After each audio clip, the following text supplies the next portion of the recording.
Los seres humanos no son otra cosa, son seres humanos con derechos iguales. Los tipos de seres humanos son diversos. Los hay por el color de la piel, blancos, negros, amarillos, indios, le dicen indios, mestizos, cholos, con pelo lacio, con pelo crespo, con pelo rubio y pelo negro, castaño, con ojos de diversos colores. Los hay altos, bajitos, gordos, medianos, flacos. Los hay mujeres y hombres, niños y niñas, jóvenes y viejos y viejas, y numerosas combinaciones derivadas de esos rangos específicamente. Todos son físicamente diferentes, pero todos y todas son seres humanos, con iguales derechos. Nadie es humanamente superior al otro. Las diferencias sociales tienen otras causas: la explotación, la sobreexplotación, la exclusión social, el empobrecimiento, el enriquecimiento enorme, dominadores y dominados, oprimidos y libres, propietarios de grandes riquezas y de grandes predios y despojados de ellas, sin derechos sociales y con derechos sociales.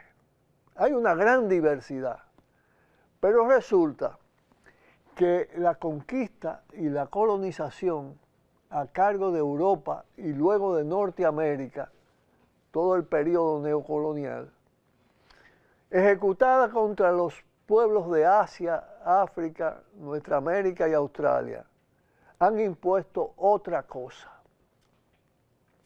Los conquistadores, los colonizadores, los imperios y los imperialismos, la llamada civilización occidental blanca, crearon el concepto de superioridad e inferioridad humana para justificar la opresión sobre otras civilizaciones, pueblos y tipos humanos. Escuchen ustedes hasta dónde ha llegado esa manera de pensar y de actuar, esa construcción ideológica que nutre la manera de proceder de la clase dominante, gobernante de Israel, y hasta dónde ha logrado inculcarle esa ideología a su sociedad, precisamente para oprimir al pueblo palestino, para masacrarlo. Atención a este video con una formidable intervención de Gideon Levy, a quien he citado varias veces. Escúchenlo con atención. The Israeli society had surrounded itself with shields, with walls, not only physical walls, but also mental walls. I don't want to get into it because it's another lecture, but I'll just give the 3 principles which enable us Israelis to live so easily with this brutal reality. A, most of the Israelis, if not all of them, deeply believe that we are the chosen people. And if we are the chosen people, we have the right to do whatever we want. B, there were more brutal occupations in history. There were even longer occupations in history, even though the Israeli occupation gets to quite a nice record. But there was never in history an occupation in which the occupier presented himself as the victim. Not only the victim, the only victim around.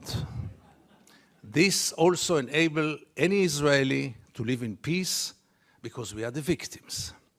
The other day, Professor Falk spoke about this dual strategy of Israel of being a victim on one hand and manipulating on the other hand. After what happened in Paris and in Copenhagen with the terror attacks, Benjamin Netanyahu came with the notion all the Jews must come to Israel. It's the safest place for the Jews in the world. It's a shelter for the Jews in the world. Which is wrong, because Israel is today the most dangerous place on earth for Jews, but let's put it aside. It was only 24 hours later when he said Israel is an existential threat under the Iranian bomb. And I asked myself, how can you dare call Jews to come and to join this suicidal project when the Iranians are going to bomb us?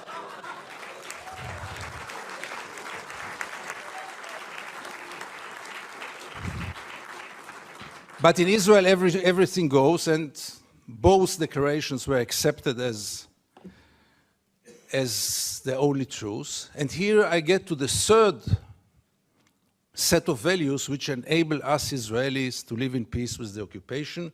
And this is maybe the most crucial one and the worst one. We say victimization, we say chosen people. When I say victimization, it goes without saying we have to mention the Holocaust and the unforgettable Mrs. Golda Meir that the American jury had exported to Israel. She said once, this unforgettable woman, that after the Holocaust, the Jews have the right to do whatever they want. But the third set of values is the most dangerous one, and this is the systematic dehumanization of the Palestinians, which enable us, Israelis, to live in peace with everything, because if they are not human beings like us, then there is not really a question of human rights. And if you scratch under the skin of almost every Israeli, you will find it there. Almost no one will treat the Palestinians as equal human beings like us. I once wrote that we treat the Palestinians like animals, and I got so many protest letters from animal rights organizations. Rightly so.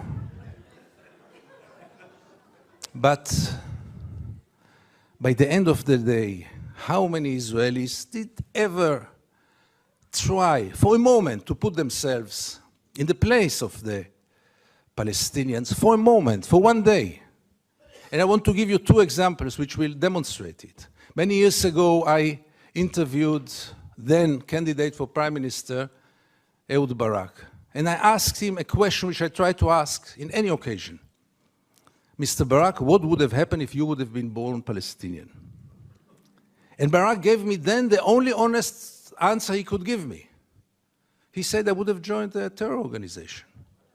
What else would have he done? Would he become a poet? He doesn't know to write poems.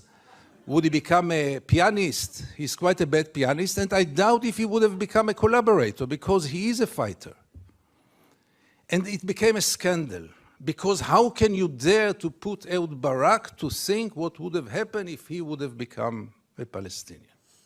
And the second incident, briefly, Second Intifada, the city of Jenin, the most closed city in the West Bank, real total siege.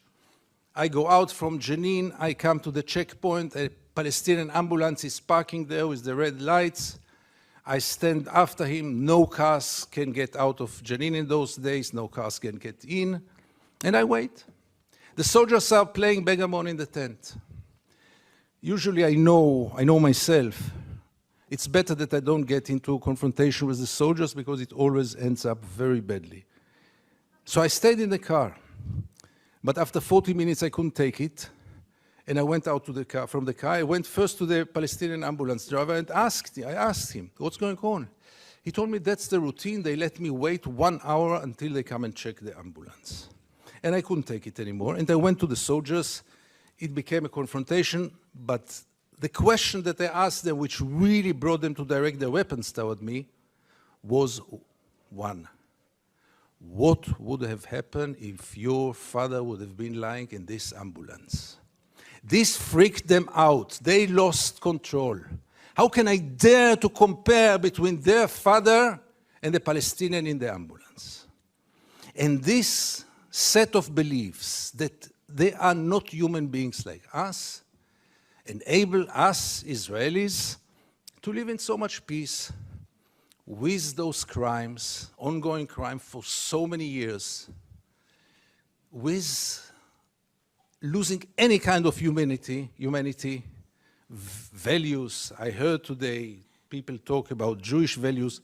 I must be frank with you, I don't know what are Jewish values. I know what are universal values. Let's not get into it, really.